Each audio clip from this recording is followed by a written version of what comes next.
तो व्यूअर्स, हम पढ़ रहे हैं कक्षा 9वीं गणित ब्रिज कोर्स और आज हम इसमें पढ़ने वाले हैं पेज नंबर 72 और 73। दो पेज आज हम करेंगे, 72 और 73। तो पेज नंबर 72 पे दे रखा अधिगम परीक्षण, ज्यामितीय आकृतियों की समझ। तो प्रश्न पहला है, अपने आसपास की ऐसी कोई दो आकृतियां लिखिए जो कोण प्रदर्शित करती हो। तो कोण प्रदर्शित करने वाली आकृतियां कौन सी हो सकती है? तो हम सबसे पहले लिख सकते हैं चौखट व दरवाजा, और दूसरी आकृति हम लिख सकते हैं घड़ी, घड़ी की सुइया। ठीक है, तो इस प्रकार इन दोनों जो हमने आकृतियां दी है इसमें कई प्रकार के कोण बन सकते हैं। इसके बाद प्रश्न नंबर दूसरा है, अपने आसपास स्थित कोई 5 चतुर्भुजाकार वस्तुओं के नाम लिखिए। तो चतुर्भुजाकार जिसमें 4 भुजाएं होती है, ऐसी 5 आकृतियों के नाम हमें लिखने हैं। तो 4 भुजाएं हो सकती है, 4 भुजाएं होती है। ऐसी आकृतियां कौन कौन सी होती है? एक तो होता है दरवाजा, उसमें 4 भुजाएं होती है। इसके बाद है फर्श,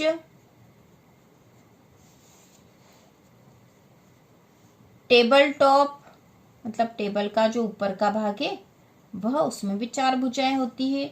इसके बाद हम लिख सकते हैं बुक या पुस्तक। इसके बाद हम लिख सकते हैं 4 भुजाएं जिसमें होती है वह हम लिख सकते हैं यहाँ पर कंपास। ठीक है, या कॉपी भी लिख सकते हो आप। इसके बाद प्रश्न नंबर तीसरा है, कोई 4 वृत्ताकार वस्तुओं के नाम लिखिए। वृत्ताकार वस्तुएं जो इस तरह से गोल होती वो, तो वृत्ताकार वस्तुओं में हम लिख सकते हैं रोटी, घड़ी, चूड़ी और पहिया।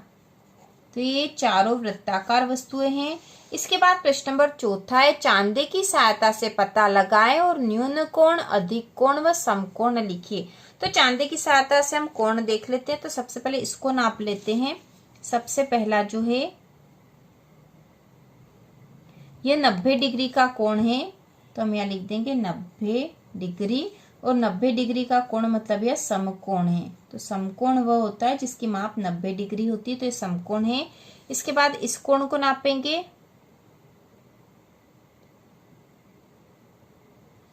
तो ये 50 डिग्री का कोण है, 50 डिग्री का। तो यहाँ पे न्यून कोण होगा, जिस कोण की माप 90 डिग्री से कम होती है वह न्यून कोण कहलाता है।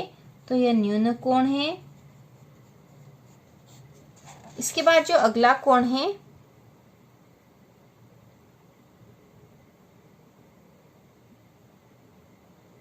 अगला कोण है 115 डिग्री का। 110 और 120 के बीच में है, तो 115 डिग्री का कोण है। तो हम यहाँ लिख देंगे 115 डिग्री। तो यह 90 डिग्री से अधिक है, इसलिए इसको कहा जाता है अधिक कोण, अधिक कोण। तो इस प्रकार कोण के माप कर लिए हमने, और न्यून कोण, अधिक कोण और समकोण बता दिया है। इसके बाद प्रश्न नंबर 5वां है, त्रिभुजाकार आकृति बनाकर कलर छायांकित कीजिए। तो कोई सी भी त्रिभुजाकार आकृति हम यहाँ बना सकते हैं। तो सबसे पहले एक छोटा सा रेखाखंड खींच लेंगे और ऊपर एक बिंदु बना देंगे, जिससे कि इन दोनों रेखाखंडों के मिला देंगे हम इस तरह से दोनों कोने, और ये आकृति बन गई त्रिभुजाकार आकृति।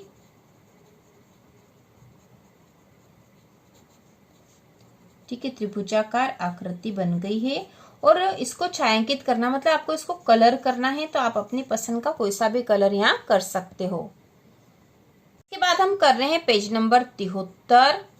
तो यहाँ पे है ज्यामितीय ठोसों का परिचय। कार्यपत्रक 1, घन एवं घनाभ की उनकी विमाओं के आधार पर पहचान करें। घन और घनाभ की बता रहे हैं। तो सबसे पहला है यहाँ पे जो दे रखा क्रमांक 1 2 3 4, वस्तु का नाम में है चौक का डब्बा, मिठाई का डब्बा, पासा और माचिस की डिब्बी। लंबाई बतानी है सेंटीमीटर में, तो यहाँ दे रखी है। चौड़ाई सेंटीमीटर में दे रखी है, ऊंचाई भी सेंटीमीटर में दे रखी। आकृति हमें बतानी है कि यह घन है या घनाभ। तो सबसे पहले चौक का डब्बा, चौक का डब्बा जो इसकी लंबाई और चौड़ाई है वह अलग अलग होती है, समान नहीं होती है। सबसे पहले चौक का डब्बा, तो चौक के डिब्बे का भी आकार अलग अलग होता है। कुछ डिब्बे घन के आकार के भी होते हैं, कुछ घनाभ के भी आकार के होते हैं। तो हम यहाँ लिख देते हैं घनाभ। तो जहां पर लंबाई और चौड़ाई का माप अलग अलग होगा वह घनाभ होगा, जबकि लंबाई और चौड़ाई और उसकी ऊंचाई तीनों ही बराबर होगी तो वो घन होता है।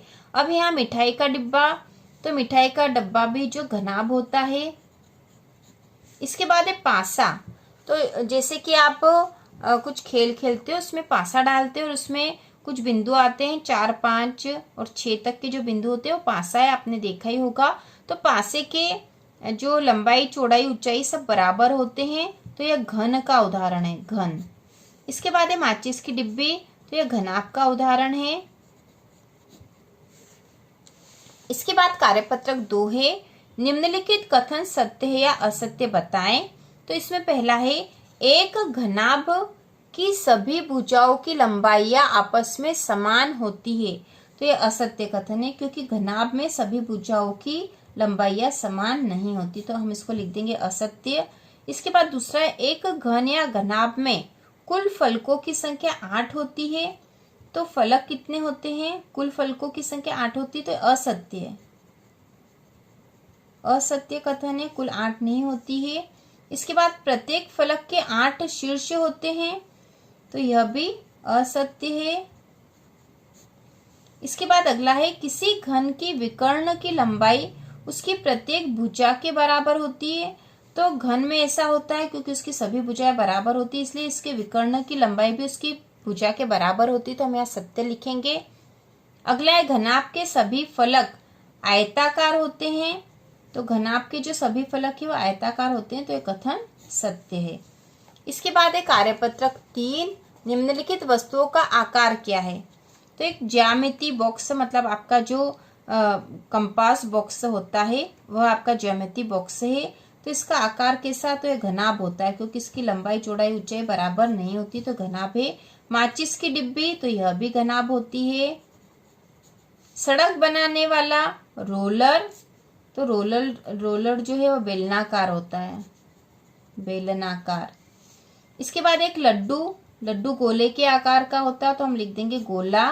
और एक आइसक्रीम का कोन, ठीक है, आइसक्रीम का जो कोन है वो शंकु के आकार का होता है, तो हम यहाँ लिख देंगे शंकु। तो इस प्रकार पेज नंबर 73 के भी सारे कार्यपत्रक हमने कर लिए हैं। तो इसी प्रकार के और वीडियो देखने के लिए, कक्षा 9वीं की संपूर्ण तैयारी के लिए चैनल को सब्सक्राइब कीजिए।